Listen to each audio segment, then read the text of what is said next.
VMXL machine ay araw-araw ginagamit. Ito naman po ang printer head.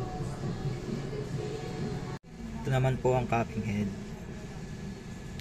Head clean.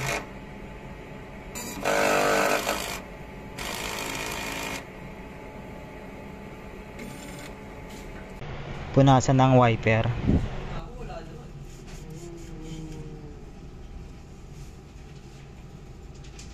Test.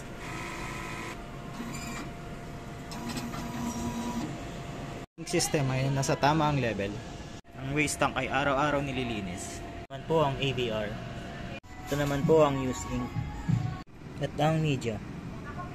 Ito naman po ang nagamit sa cyan, sa magenta, sa yellow, at sa black. Ang daily output record mula August 23 hanggang August 29 na may total na 8 meters.